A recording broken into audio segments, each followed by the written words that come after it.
lemon sharks. This nursery will remain an important place throughout their life. Lemon sharks prefer the warm enclaves provided by the coral reefs, mangroves, and bays of the tropical western Atlantic Ocean.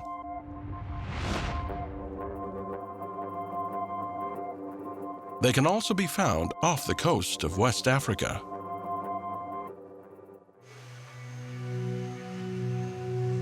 Lemon sharks breed in the spring and summer months.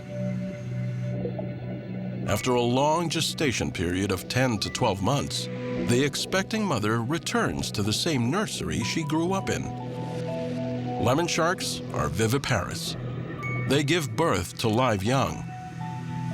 Each mother will have between 4 and 17 live, free-swimming pups. Though they will become some of the largest sharks in the sea, growing up to 2.5 meters, lemon sharks are much slower to gain maturity than most fish or even other sharks.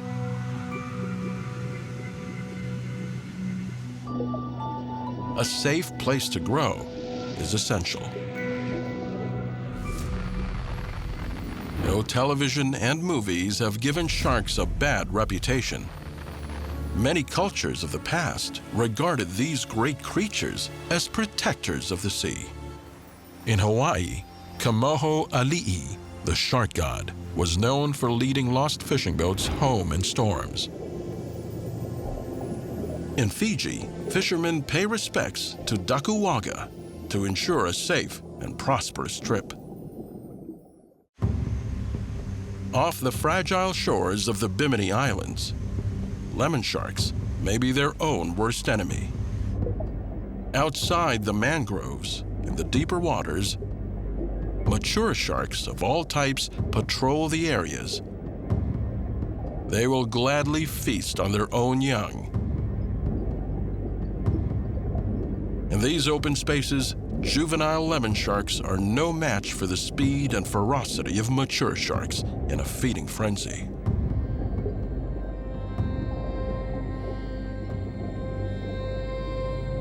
But in the tight confines of the roots of the mangrove forest, where shallow water and a tight labyrinth of roots make access impossible for larger predators, juvenile lemon sharks can rule the roost.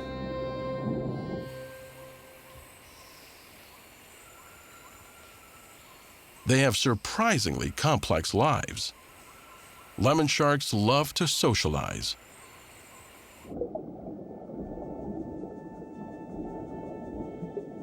For the first year of their lives, they don't discriminate. They will follow any shark they happen to come across. Eventually, they begin to socialize with other lemon sharks. These groupings are called shivers. Lemon sharks have larger brains relative to other sharks. They use their smarts to learn from their interactions within the shiver. The younger, smaller ones pick up survival techniques from the larger, more dominant sharks. At a year old, they begin to form smaller shivers with sharks that are of similar size and speed. The uniformity of these shivers helps the survival of each shark. Drastic size variation, the oddity effect, can attract the unwanted attention of predators. And as these sharks learn their complex foraging methods, this size parity means there tends not to be a single dominant feeder. So they all get their fair share of food. The empire of the sharks is a deeply intelligent one. It depends on complicated communication among a tight shiver of like-minded sharks. It can take these young more than half a decade to mature enough to travel to deeper waters. In the meantime, it's crucial that these juvenile sharks have a safe place to prepare for the coming years, when they will be larger and inherit their empire as kings of the sea.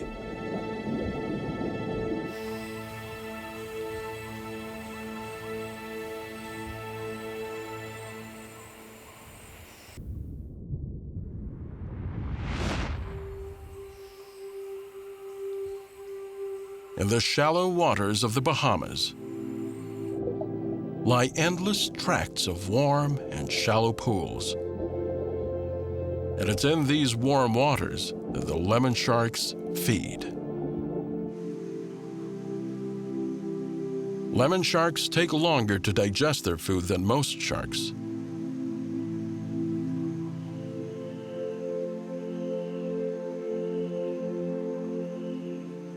They must eat large quantities, but they're picky eaters. This is where the complicated socialization of the lemon sharks becomes vital. As the juvenile sharks define their group by size and speed,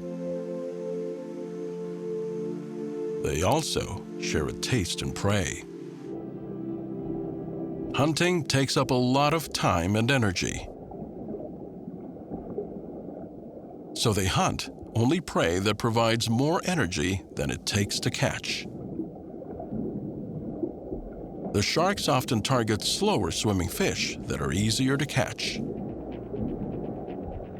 like parrotfish and mojaras, which rely on camouflage instead of escape as defense.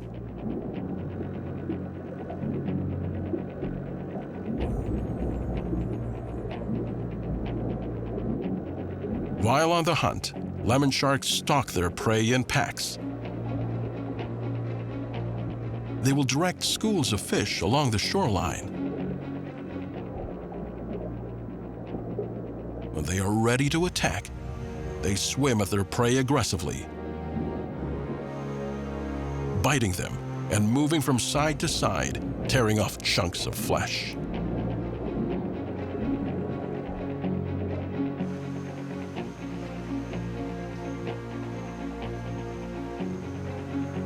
This is when the infamous feeding frenzy begins. Shark legend says that blood in the water heightens the frenzy. But studies done on lemon sharks and bimini suggest that these sharks react more to the aggressive movements of the first feeding shark than the blood itself.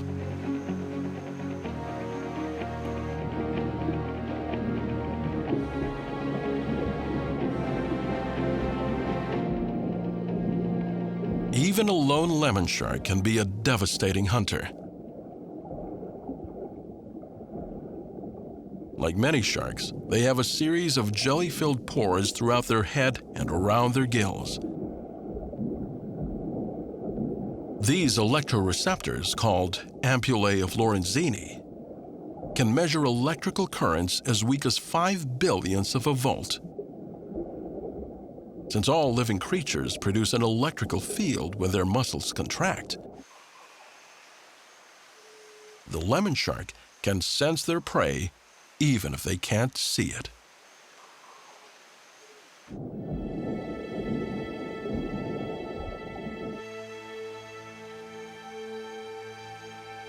It will be many years until these juvenile lemon sharks have grown enough to make it in the open ocean.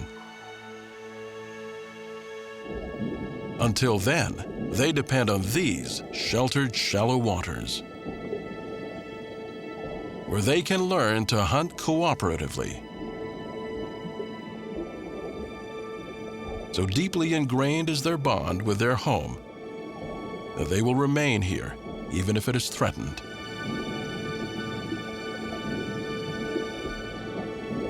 For these sharks, the health of their sanctuary is the health of their empire.